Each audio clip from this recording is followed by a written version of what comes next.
La apropiación cultural se refiere al uso o adopción de elementos de una cultura por parte de una persona que no pertenece a cuya cultura, por supuesto con un respeto y con una admiración genuina. Además, se le puede añadir un reconocimiento de cuya cultura. Pero ¿cuándo se convierte en una apreciación cultural y se convierte en una apropiación cultural problemática? Pues aquí te lo digo. Bueno, esto es un poquito obvio, pero cuando la adopción de elementos de una persona que no pertenece a cuya cultura se manifiesta de una manera irrespetuosa, descontextualizada y superficial, banalizando una tradición que tiene un trasfondo bastante importante para la gente que pertenece a cuya cultura, especialmente cuando existe una desigualdad de poder entre ambas culturas, es decir, de la cultura en la que perteneces y de la cultura en la que estás adoptando elementos de. Pero entonces no existe la situación en la que una cultura históricamente oprimida adopte elementos de una cultura históricamente dominante. Pues sí, puede ocurrir. Pero en ese caso habría que estudiar y conocer las causas que la esconden, que en ese caso podría no ser una apropiación cultural explícita. Bueno, pero antes de profundizar en esa situación hipotética, vamos a comenzar desde el principio. ¿Qué es la apropiación cultural? No todo intercambio cultural es negativo. Se considera una negativa apropiación cultural al, en un principio, banalizar una tradición. ¿Pero a qué me refiero? Cuando yo, por ejemplo, me apropio continuamente de algún accesorio indígena sin entender o tener la voluntad de entender su significado sagrado, poniéndolo como si fuera una trivialidad que no tiene un trasfondo importante o, en otros casos, para una finalidad peyorativa. O por ejemplo, cuando una persona que no pertenece a la etnia africana se pone en trenzas africanas sin respeto a lo que significó anteriormente o hasta actualmente, que sería identidad social, cultural y en algunos casos hasta espiritual. Además, en los años de esclavitud era una especie de resistencia y supervivencia al esconder semillas, crear mapas con las trenzas o mantener el pelo bien recogido y protegido. Porque como persona negra con pelo naturalmente afro, puedo afirmar con mucha vehemencia lo muy complicado, que es mantener el pelo como naturalmente es.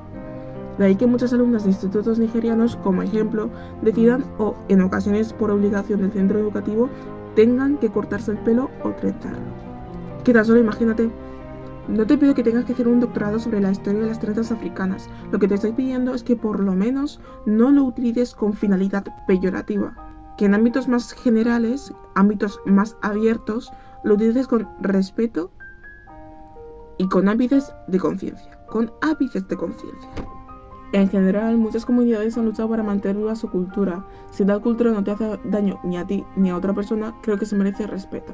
Pero como todo el mundo, nada es blanco o negro. A veces se necesita investigar. En ocasiones se necesita una respuesta más elaborada y menos absoluta. Es decir, donde es necesario dudar.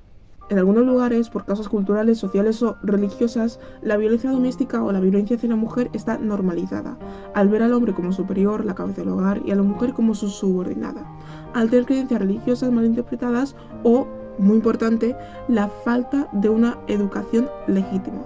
Aunque ya nos hemos desplazado hacia la cultura inmaterial, vamos a volver hacia la cultura material. Victoria's Secret 2012. Victoria's Secret annual fashion show is practically synonymous with risque, straddling the very fine line of sexy versus scandalous. But by some accounts, their latest show strutted across that line when supermodel Karlie Kloss walked the runway in this Native American headdress. En un desfile de moda, una modelo apareció en la pasarela con un estilo tipo bikini con estampados, collares y otros accesorios inspirados en los nativos americanos. El penacho de plumas es un símbolo sagrado para varias naciones indígenas americanas, donde los jefes tribales hacían uso de ellos en ceremonias tradicionales como símbolo espiritual y de liderazgo. Entonces, algunos observaron esto como una exageración, haciendo mención al aumento de sensibilidad que estaba ocurriendo, según palabras, en Estados Unidos. De hecho, una persona que se dice ser nativa americana menciona que no le parece incorrecto a no ser que se haga burla. Mientras tanto, lo de hacer burla muchos lo interpretan como el hecho de estar trivializando una cultura combinando sus elementos con ropa interior sexualizada. Para mayor comprensión se ha hecho analogía, se ha comparado a, en lugar de que fuesen líderes indígenas americanos, que fuesen líderes religiosos o veteranos de guerra, fuera de cuya religión, los que fuesen banalizados de esa manera. En fin, tras las críticas, tanto la modelo como Victoria's Secret emitieron una disculpa pública. y durante un tiempo ha sido un caso de debate sobre la apropiación cultural, enfatizando en que, aunque para una empresa o para una persona no le resulte ofensivo algo, es probable que para una gran comunidad sí lo sea, al tomar símbolos sagrados o con un profundo significado sin comprensión o respeto moral. Se catalogó como un ejemplo de cómo las grandes marcas deberían tener más consideración cultural sobre su creatividad de producción. Por ahí atrás dejamos una pregunta abierta. ¿Es verdad que respondí que una cultura históricamente oprimida puede adoptar elementos de una cultura históricamente más dominante? Aunque sabemos que esto puede pasar, la pregunta es ¿por qué? ¿Por qué una cultura históricamente oprimida coge elementos de una cultura dominante? Cuando una cultura históricamente oprimida coge elementos de una cultura históricamente dominante, usualmente se debe a unos conceptos y a un proceso social más complicado y menos directo. Vamos a comenzar con una que se conoce bastante, la aceptación y la presión social. Como he mencionado anteriormente, no es tan simple. Personas pueden coger elementos de una cultura históricamente dominante para evitar la discriminación, ganar aceptación social y bajo la presión de esta, cambiar para ser igual. Ejemplo, yo me aliso el pelo para sentirme acoplada socialmente en España, así evitando la discriminación. En ese caso no solamente estoy escondiendo mi genética, sino que estoy intentando adaptarme y alimentando al problema central. Hay otros ejemplos como la oportunidad laboral. ¿Pero a qué me refiero? Exactamente me refiero a los casos en donde la gente no puede acceder a un trabajo por el hecho de su apariencia genética, ya sea por su color de piel o cualquier otro fenotipo, por ejemplo, su pelo, su tipo de pelo, u otras cosas como su religión. Pongamos un ejemplo, he escuchado un montón de casos en los que mujeres con trenzas africanas no logran conseguir un trabajo por el hecho de que sus trenzas no parecen muy profesionales. Y estudiando lo que significa exactamente tener trenzas africanas, los beneficios que conlleva, no tiene sentido. Es algo totalmente incongruente.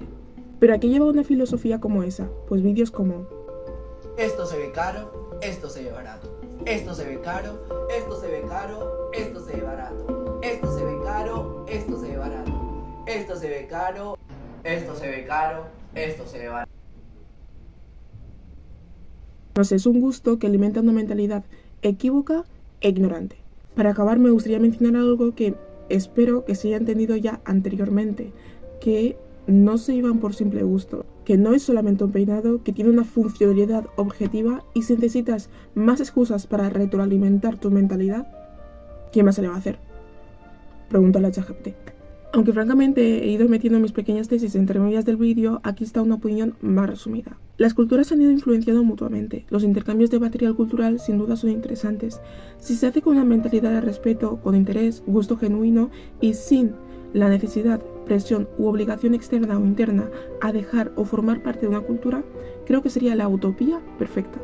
De esta manera evitaremos segregar de nuevo a la humanidad, generar de nuevo conflictos y evitar fomentar el recelo entre culturas. Creo que con estas pautas no debemos vernos limitados por nuestras culturas, sino mantener una mente abierta y curiosa. Aquí acaba el vídeo, muchísimas gracias por verlo hasta el final y espero que hayáis entendido y aprendido un montón de cosas. De esta manera, muchísimas gracias de nuevo y nos vemos en el siguiente vídeo. No debía hacer eso.